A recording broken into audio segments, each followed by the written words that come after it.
ऐका हो मंडळी, पूर्वी घरी आलेल्या सुवासिनीला ओटी भरल्याशिवाय पाठवत नसत. ओटी भरणे हा भारतीय संस्कृतीतील एक महत्त्वाचा संस्कार. सुवासिनीला संतती प्राप्त व्हावी म्हणून तिची ओटी भरली जाते. संतती प्राप्तीच्या आशीर्वादाचे हे प्रतिकात्मक स्वरूप असते. एवढेच नाही तर हा सौभाग्यवतीचा आदर सत्कारही असतो. त्याचप्रमाणे आपल्याला ज्या देवीमुळे हे सौभाग्य मिळाले तिच्याप्रती कृतज्ञता म्हणून देखील नवरात्रीत अष्टमीला किंवा मंगलप्रसंगी खणा नारळाने देवीची ओटी भरली जाते. ती कशी भरतात ते पाहू. तत्पूर्वी ओटी का भरतात हे जाणून घेऊया. ओटी का भरतात? ओटी म्हणजे नाभीखालचे पोट, म्हणजेच जिथे स्त्रियांचे गर्भाशय असते तो भाग. यालाच ओटीपोट असेही म्हणतात. ज्याप्रमाणे मातीमध्ये नवनिर्मितीचे सामर्थ्य असते, त्याचप्रमाणे स्त्रियांच्या ओटीत म्हणजेच तिच्या गर्भाशयात नवनिर्मितीचे, वंशवृद्धीचे सामर्थ्य असते. म्हणून केवळ विवाहित स्त्रियांचीच ओटी भरली जाते. स्त्री जीवनातील हा महत्त्वाचा विशेष आहे. विवाहित स्त्रीची कूस उजावी, तिची मातृत्व लाभण्यासाठीचे अभिष्टचिंतन केले जाते. एका अर्थाने हा स्त्रीच्या मातृत्वाचा, तिच्या सर्जनशीलतेचाच आपल्या संस्कृतीने केलेला गौरव असतो. ओटी भरण्याची पद्धत लग्न समारंभातील फलशोभनाच्या विधीतही होतो. ग्रामीण भागात याला फळ भरणे म्हणतात. तसेच लग्नानंतर गर्भधान विधी यातही ओटी भरली जाते. मातृत्व प्राप्तीसाठीचा आशीर्वाद हाच प्रतिकात्मक अर्थ या पद्धतीमध्ये आहे. माहेराहून सासरी जाणाऱ्या मुलीची ओटी भरली जाते. ओटी भरण्यासाठी तांदूळ, सुपारी, श्रीफळ, खोबरे, लेकूरवाळे हळकुंड, हळदी, कुंकू व 5 प्रकारची फळे इत्यादी साधनसामुग्री वापरली जाते. नवविवाहिता असेल तर या पद्धतीला खूप महत्त्व आहे. 5 सुहासिनी तिची ओटी भरतात. एक स्त्री पुढे येऊन तिच्या पदरात ओटीच्या वस्तू घालते. कालांतराने यथोचित संतती प्राप्त झाल्यावर जितक्या सुवासिनी उपलब्ध असतील त्या ओटी भरतात. ऋतुमास चालू असेपर्यंत ही पद्धत महत्त्वाची आहे. ओटी भरण्यासाठी ज्या वस्तू वापरल्या जातात त्यांनाही प्रतिकात्मक अर्थ आहे. या वस्तू मांगल्य, प्रेम, अखंडता, अक्षयता, विघ्ननिवारक, सौभाग्यदायक, आरोग्यवर्धक, शुभदायी असतात. प्राचीन काळापासून ते आजच्या आधुनिक काळातही रूढी परंपरा अजूनही समाज जीवनात पाळली जाते. यावरूनच या विधीचे महत्त्व लक्षात येते. मैत्रिणींनो, व्हिडिओच्या पुढे जाण्यापूर्वी आपण चॅनलला एक लाईक नक्की करा आणि सबस्क्राईब करायचं राहून गेलं असेल तर सबस्क्राईब करा. तुमच्या एका मैत्रिणीला हा व्हिडिओ नक्की शेअर करा. त्यामुळे देवी आईचा आशीर्वाद तुमच्यावर आणि तुमच्या कुटुंबावर सदैव राहील. धन्यवाद. आता आपण देवीची ओटी भरण्याची योग्य पद्धत पाहूया. 1. देवीला अर्पण करावयाची साडी सुती किंवा रेशमी असावी, कारण देवतेकडून येणाऱ्या सात्विक लहरी ग्रहण करण्याची आणि धरून ठेवण्याची क्षमता इतर धाग्याच्या तुलनेत या धाग्यांमध्ये अधिक असते. 2. एका ताटात साडी ठेवून तिच्यावर खण, नारळ, थोडे तांदूळ ठेवावेत. नारळाची शेंडी देवीच्या दिशेने असावी.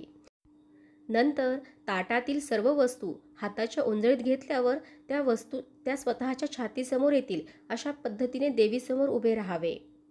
3. देवीकडून चैतन्य मिळावे आणि आपली आध्यात्मिक उन्नती व्हावी अशी देवीला भावपूर्ण प्रार्थना करावी. त्यामुळे देवीतत्व जागृत होण्यास सहाय्य होते. 4. ओटीचे साहित्य देवीच्या चरणी अर्पण केल्यानंतर ओटीच्या साहित्यावर तांदूळ व्हावेत. 5.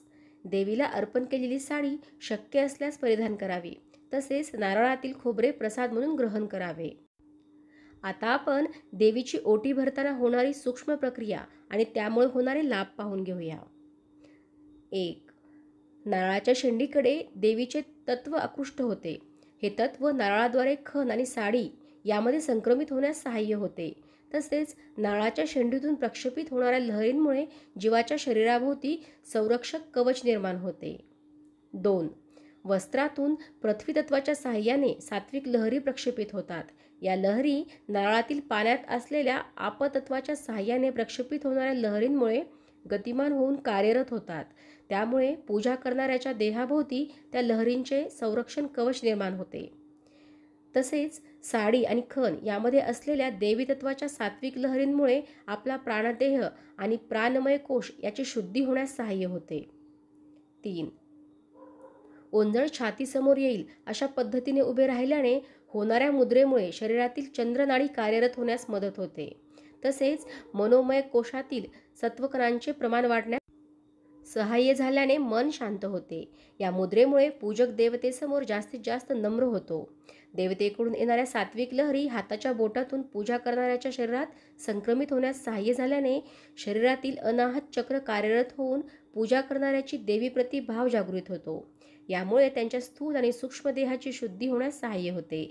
जेवढा देवीप्रती जास्त भाव तेवढी पूजावेदेतून मिळालेली सात्विकता जास्त काळ टिकून राहते. 4.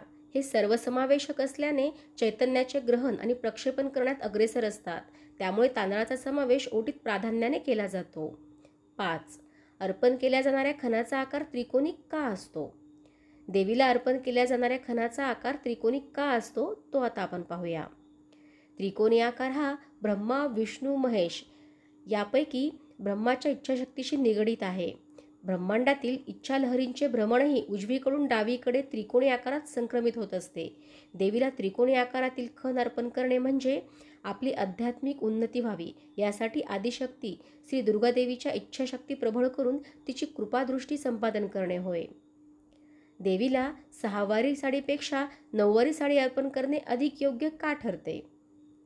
देवीला 9 वारी साडी अर्पण करणे हे पूजा करणाऱ्याच्या आवश्यकतेप्रमाणे देवीने 9 रूपांच्या माध्यमातून कार्य करण्याचे प्रतीक असणे, देवतेप्रती भाव असणाऱ्या आणि गुरुकृपा योगाप्रमाणे समिष्टी साधना करणाऱ्या पूजकाने त्यांच्या भावानुसार देवीला कोणत्याही प्रकारची साडी अर्पण केली तरी चालू शकते, कारण त्याच्या भावामुळे अपेक्षित फळाचा लाभ त्यालाच होतो. मात्र प्राथमिक टप्प्यात साधकाची किंवा कर्मकांडाप्रमाणे साधना करणाऱ्याची प्रत्येक गोष्ट नियमानुसार होणे महत्त्वाचे असल्याने त्यांनी देवीला 6 वारी साडीपेक्षा 9 वारी साडी अर्पण करणे योग्य आहे. कारण 9 वारी साडी अर्पण करणे हे पूजा करणाऱ्याच्या आवश्यकतेप्रमाणे देवीने 9 रूपांच्या माध्यमातून कार्य करण्याचे प्रतीक आहे. 9 वारी साडीत 9 वार म्हणजे स्थर हे देवीची कार्य करणारी 9 रूपे दर्शवतात. 9 वारी साडी अर्पण करणे म्हणजे मूळ निर्गुण शक्तीला जिच्या देवी तत्वाची म्हणजेच शक्तीची सर्व रूपे सामावलेली आहेत त्या देवी दुर्गा देवीला तिच्या 9 अंगासह 9 रूपांसह प्रगट होऊन कार्य करण्याचे आवाहन करणे होय. 9 हा आकडा श्री दुर्गा देवीच्या कार्य करणाऱ्या प्रमुख 9 रूपांचे प्रतिनिधित्व करतो.